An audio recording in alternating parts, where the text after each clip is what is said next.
안녕하세요. 코리안 마드입니다. 오랫동안 뉴스를 보면서 기다리셨던 스페이스X가 어제 날짜 2026년 6월 12일 금요일 날짜로 상장을 하였습니다. IPO를 통해서 상장하는 과정 중에 어떻게 진행이 되었는지, 가격은 또 어떻게 마감이 되었는지, 또 이 상장하는 것을 기다려서 앞다투어서 레버리지 상품을 운영하는 ETF 회사들이 바로 상품을 또 출시를 하였습니다. 어떠한 파생 상품들이 있는지 한번 알아보도록 하겠습니다. 자, 그래서 이 스페이스X IPO 하면서 저도 이제 제가 운영하는 페이스북 은퇴 투자 그룹에서도 지속적으로 글을 남겨왔고요. 그 다음에 제 유튜브를 통해서도 IPO를 어떻게 신청하는지, 이제 뭐 피델리티 같은 경우는 제가 이제 메인으로 쓰는 그 계좌니까요.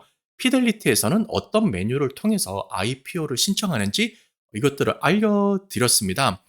자, 그런데 이게 이 피델리티 같은 경우는 바로 전날 6월 11일 목요일 자정전까지 IPO에 관심이 있다고 하신 분들은 다시 한번 이 피델리티 IPO 메뉴로 오셔서 이 컨펌 확인 버튼을 한 번 더 눌러 주셔야 됐습니다. 자, 그런데 이게 조금 많은 분들이 이걸 까먹었던 게 바로 미국 시간으로 6월 11일 저녁에 이제 대한민국 월드컵 축구를 했거든요. 그래서 이 축구를 보시다가 깜빡 잊고 이 컨펌을 안 누른 분들도 계시고요. 이 사용하시는 이 브로커리지 계좌에 따라서 IPO에 신청을 하고 들어가는 절차가 조금씩 다른데요. 로빈후드 같은 경우는 처음에 내가 이 주식에 관심이 있다라고 IPO 신청을 하셨으면요. 추가로 컨펌을 할 필요 없이 그것이 그대로 진행이 되었습니다. 근데 피델리티 같은 경우는 관심이 있다고 한 다음에 다시 바로 전날에 이렇게 초록색 컨펌 버튼을 눌러서 다시 한번 컨펌을 해줬어야 되니까요. 이 과정에서 조금 더 헷갈리시는 분들이 계셨습니다. 자, 그렇게 해서 이렇게 IPO가 진행이 되었고요. 자, 그래서 공모가 130달러로 결정이 나서 실제로 이제 IPO에 들어가서 배정을 받은 분들은 이 135달러에 주식을 사게 되었는데요. 그 다음날 금요일 뭐 새벽이랑 이른 아침에 개수가 결정이 되었습니다. 근데 주변의 분들 반응을 보니까 생각보다는 그래도 많이 받았다는 이러한 반응이 많았습니다. 그냥 10주, 20주 적으신 분들은 실제로 10주, 20주 이렇게 받으셨고요. 뭐 1000주, 2000주 이렇게 적으신 분들은 10% 정도인 뭐 100주, 200주 정도로 단위를 나눠서 받으신 분들이 많은 것 같습니다. 그리고 사용하는 브로커리지에 따라서 다른데요. 그래도 피델리티 같은 경우가 어느 정도 퍼센트를 좀 더 많이 준 것 같고요. 로빈후드 같은 경우는 보통 이제 한 주, 두 주 이런 식으로 떨어진 것 같습니다. 그래서 이제 공모가로 들어가셔서 어쨌든 배정받으신 분들은 135달러에 이 스페이스X 주식을 사게 되었고요. 말씀드린 대로 이제 축구를 보시다가 깜빡 잊으신 분들, 그리고 IPO에 아예 참석을 못 하신 분들은 그날 아침에 이제 부랴부랴 스페이스X가 드디어 상장된다는 소식을 듣고 그냥 이렇게 마켓 오더에 넣으신 분들도 계신데요. 자, 그래서 장이 열릴 때 이제 마켓 오더로 넣으신 분들은 그래도 생각보다 이제 150달러로 스타트를 했기 때문에 이 가격에 사신 분들은 많고요. 최고 가격은 거의 176달러까지 이렇게 기록을 찍었고요. 마감 가격은 160.95달러로 마감을 하였는데요. 플러스 뭐 19에서 20% 정도로 마감을 하여서 굉장히 성공적으로 이렇게 마무리를 하였습니다. 자, 어떤 분들은 막 이게 막 200달러까지도 넘어가지 않을까 하면서 굉장히 기대를 많이 하신 분들도 계실 텐데요. 그래도 생각보다는 굉장히 안정적으로 움직이면서 성공적으로 IPO를 마무리하였다고 이렇게 평가를 내리고 있습니다. 로이터의 기사를 보면요. 이 월스트리트의 분위기도 나스닥 상장이 굉장히 원활하게 진행이 되어서 안도의 한숨을 났다고 합니다. 역사상 최고의 IPO이기 때문에 혹시라도 워낙 물량이 많고 관심이 많고 이 분위기가 뜨겁기 때문에 혹시라도 잘못되지 않을까? 그러면 여파가 더 커지거든요. 그렇게 됐는데 생각보다 이제 가격 변동도 굉장히 안정적이었고요. 이렇게 원활하게 진행이 되었기 때문에 앞으로도 올 이 큰 것들이 있죠. 오픈 AI와 엔트로픽 같은 경우에서도 성공적이고 안정적으로 IPO를 할 수 있게 선례를 남긴 것이라고 평가를 하고 있습니다. 분위기가 뜨겁고 관심이 많기 때문에 어떤 걱정을 하였냐면은 혹시라도 10여 년 전에 있었던 2012년 5월 18일에 페이스북 상장할 때 그 사태가 나지 않을까라고 걱정을 하였다고 합니다. 그래서 저도 이때는 조금씩 뮤추얼 펀드에만 투자를 하고 있었기 때문에 자세하게 어떤 일이 벌어졌었는지는 모르는데요. 뉴스를 찾아보니까 이때 시스템에 에러가 있어서 페이스북이 상장을 하였는데 거래되는 데까지 굉장히 오랜 시간이 걸렸고요. 그리고 거래가 된 이후에도 매수 매도 오더가 들어가지 않았다고 그럽니다. 자, 그래서 이 주식 시장이 사실은 물건 가격을 정해 놓고 파는 것이 아니라 사는 사람이 있고 파는 사람이 있기 때문에 여기 중간에 주식 거래소에서 이루어지는 것이거든요. 자, 그런데 오더가 들어가지 않으니까 중간에 이 물량을 데워주는 마켓 메이커들이 있습니다. 마켓 메이커 회사들이 어떻게든 가격이 안정적으로 되기 위해서 물량을 맞춰야 되니까 굉장히 손해를 많이 보면서 사고 팔고 하는 것을 반복을 해서 겨우겨우 가격을 맞췄다고 합니다. 이때 사실은 이제 IPO 가격이 나왔는데 주문이 안 들어가기 때문에 장중 가격이 공모가 이후로도 떨어지는 사태가 발생하였는데요. 겨우겨우 물량을 대줘서 가격을 맞췄다는 이야기입니다. 그래서 이때 페이스북이 상장되고 나서 어떻게 가격이 나왔나 보니까요. 이제 오퍼링 프라이스 공모 가격이 $38였는데요. 이것이 딱 오픈하고 나서도 물량이 안 되어서 $38 이하로도 내려갔다가 자 그러면 이게 IPO 들어간 사람들이 당연히 멘붕이 오겠죠. 아니 이거 좋은 투자 기회라 해서 돈을 걸어 놨는데 $38 이후로 내려가니까 얼마나 사람들이 막 패닉을 했었겠습니까? 자, 그런데 겨우겨우 가격을 맞춰서 그날 이제 마감 가격이 38.23센트, 23센트 오른 가격으로 겨우겨우 마감을 하였고요.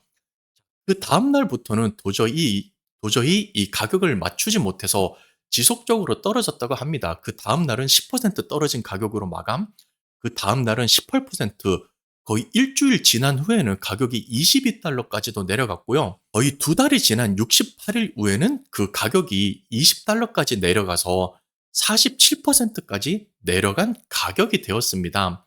첫 스텝부터 이게 어긋나 버리니까 결국 이게 도미노 사태가 발생이 되어서 주식 가격이 이렇게 내려간 것이 바로 페이스북 사태가 된 것인데요. 어쨌든 이제 장기적으로 봤을 때는 주식 가격이 회복을 하여서 1년 반 정도 지난 후에는 $55까지 가격이 올라가고 성적이 나오니까 S&P 500에 조인까지 하게 되었는데요.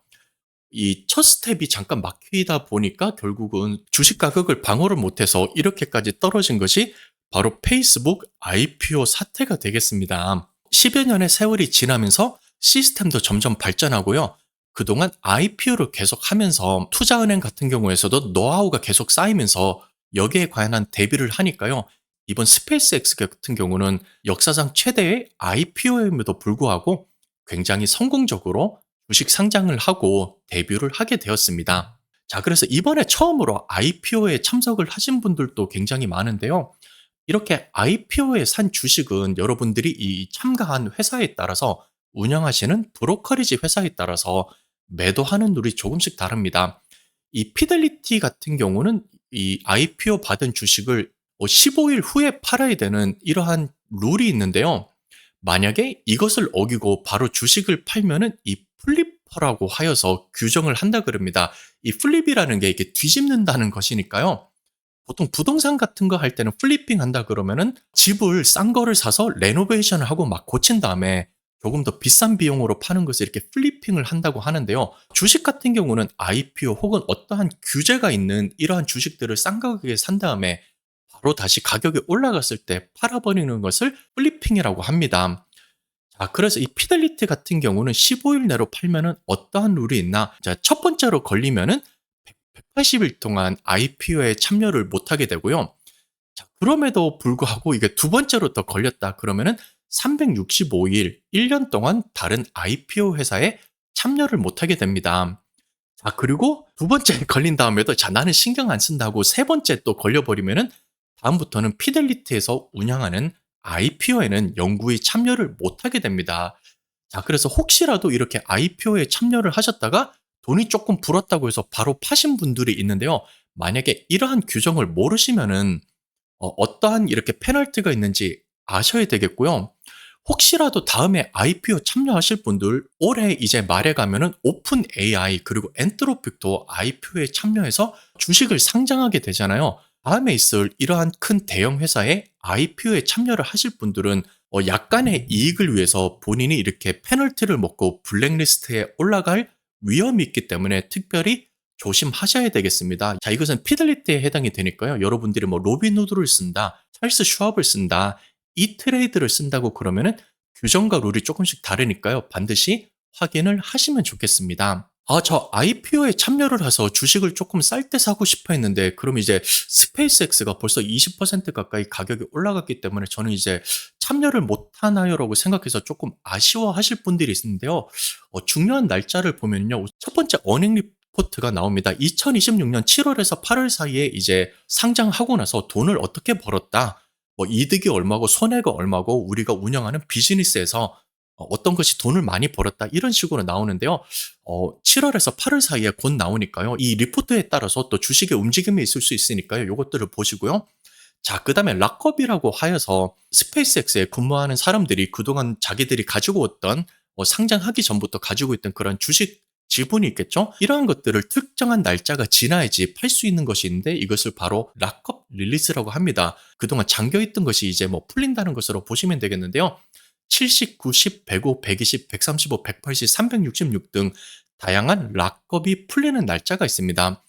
이 날짜에 따라서 그동안 이제 묶여있던 물량이 풀리기 때문에 보통 가격이 대부분 어느 정도 내려가는 것을 기대를 하고 있으니까요.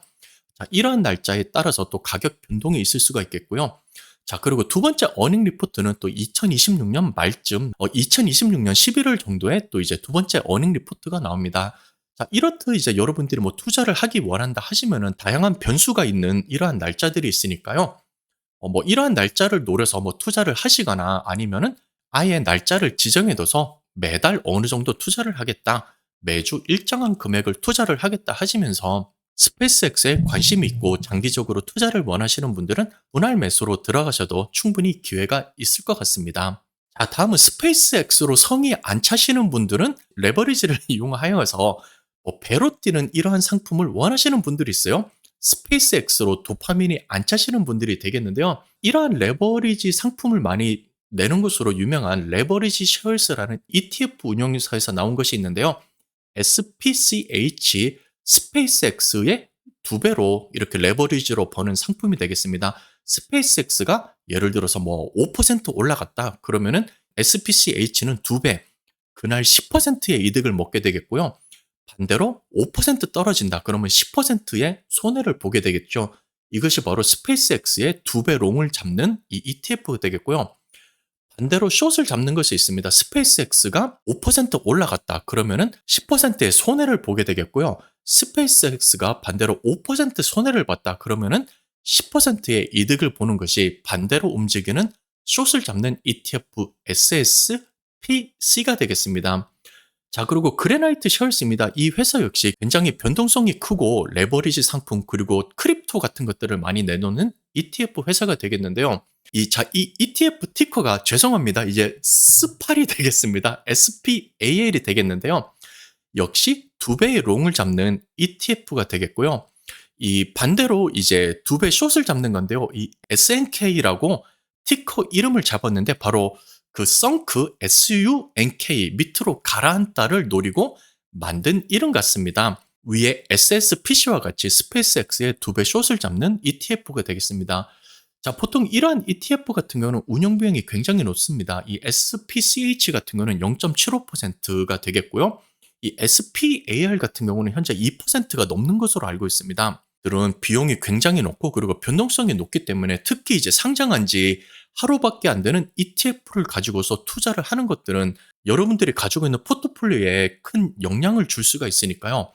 혹시라도 스페이스X가 붙고 뭐 수익률이 단기간에 굉장히 나왔다고 해서 혹시라도 실수로 잘못 선택하시지 말자라는 차원에서 소개를 시켜드립니다.